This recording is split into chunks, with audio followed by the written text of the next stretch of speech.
Hi and welcome back. Today I'm going to be showing you how to paint this beautiful landscape using the card swipe method, but this time not creating an abstract painting, but creating this realistic sunset painting using a photograph for inspiration. So showing you a different way of using this wonderful method.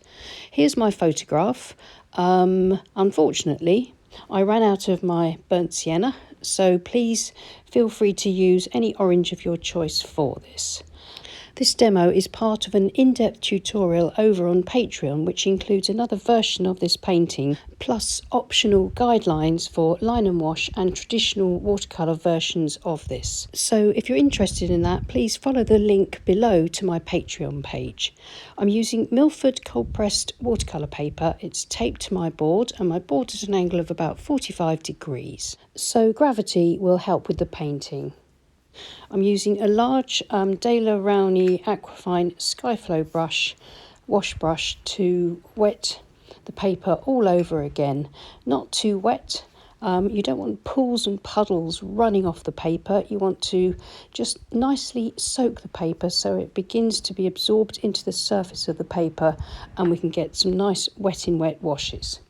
Now here's the card. Again, I've squeezed out the paint onto the long edge.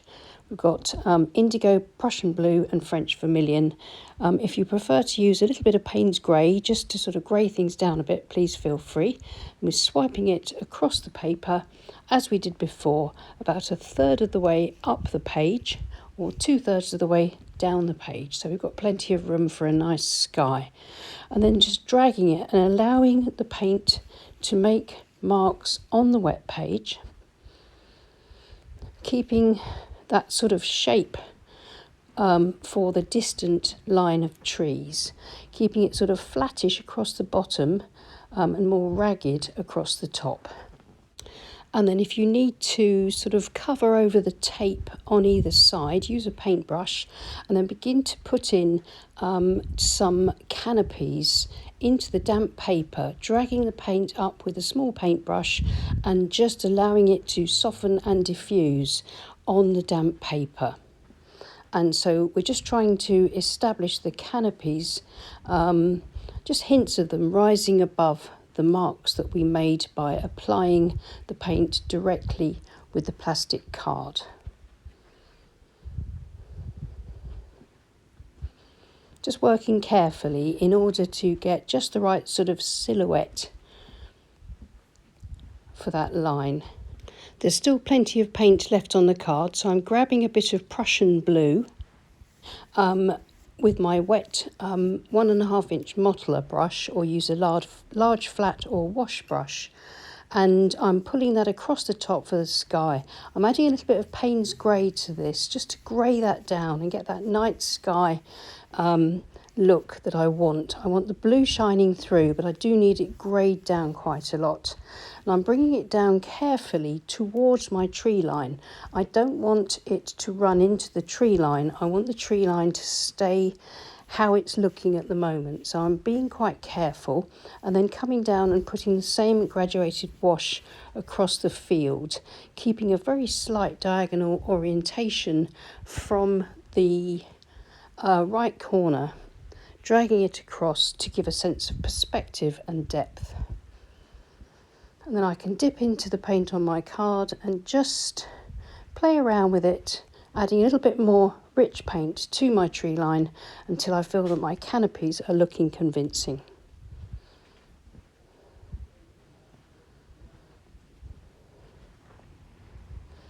And while the paper is still damp, I want to try and really quickly drop in some of those pretty little feathery clouds like in the photograph.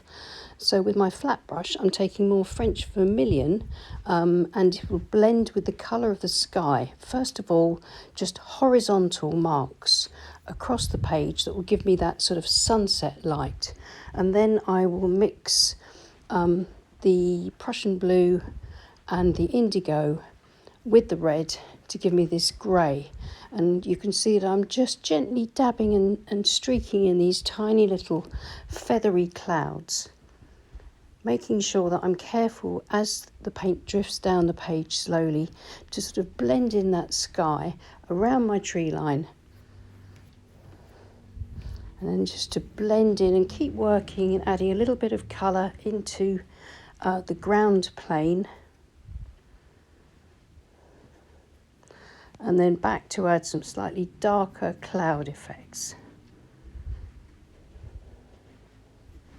So I'm pretty much sort of in the zone here, and I'm just working from one part of the painting to another while everything's still damp, just trying to make sure that everything balances up while it's still damp, so I can get these lovely soft diffusions, especially in the sky. Just a little bit more dark into my canopies, maybe to give some more variation to the shapes of the trees in the tree line, and then feathering with the flat brush through that cloudy area, just to create again some lights and some darks, and to continue building up those shapes. It'll all soften back and lighten up as it dries. So carefully adding a little bit more tone, these shallow diagonal marks, of course, adding to the illusion or suggestion of perspective on the flat ground plane. And then while the rich paint in the tree line is still nice and wet, I'm using the corner of a cut-up plastic store card to etch through the paint, and this is creating my main tree trunks and branches. I like to do this. I think it's really effective. It gives me a lot of control over the shapes that I use for my trunks and branches.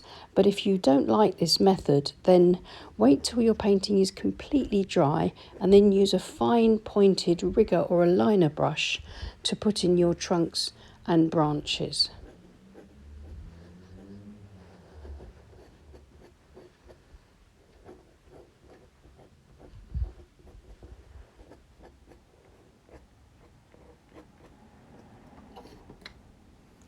And then just before it dries, using a damp, almost bone dry brush, I can lift out a little bit of light in the sky. If I lift out too much paint, I'll need to wash off the brush and dry it again so I don't transfer the paint around. But at the moment, using a light touch, I can just feather through the clouds and the sky and just blend that in a little bit more and add those highlights.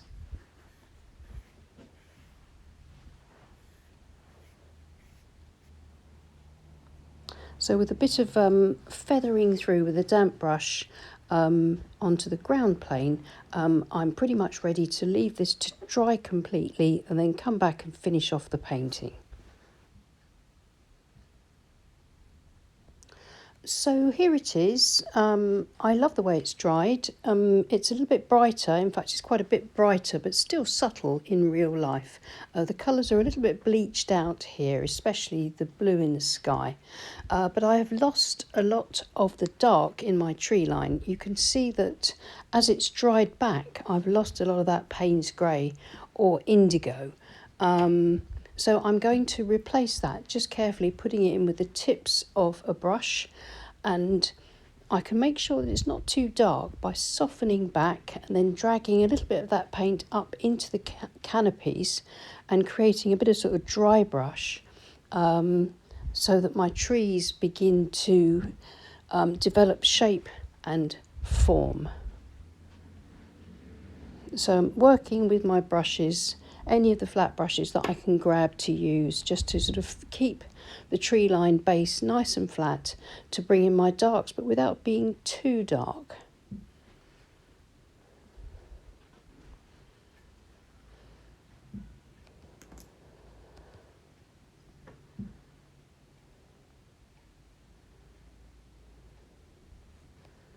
So the adjustments that I'm making are quite small, which makes quite a change after all the sort of broad sweeps of brushwork and using the card swipe technique at the beginning. But it's often these finishing touches that can really bring the painting together. So I'm going to call that finished and have a look at it and remove the tape so I can see it with a clean white border, and bearing in mind it's looking really washed out here because of my winter light in my studio, but I have ordered a daylight lamp, so I'm hoping that I can improve the light in my studio soon. So this is what it looks like in real life, in proper light, and I'm really pleased with the subtle blues that I've got from the Prussian blue, the Indigo, the Paynes Grey, and I think the French Vermilion is really pretty as the sunset colour, but please do use orange in your painting if you prefer. I hope you enjoyed seeing how this card swipe method can be used for more planned paintings and can be used in a more controlled way than it is often used for abstract and spontaneous paintings.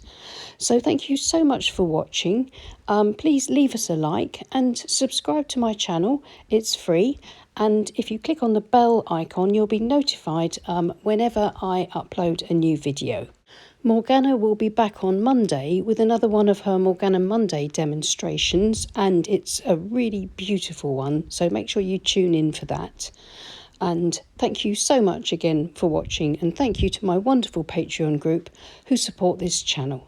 And I'll see you again soon, and happy painting. Bye.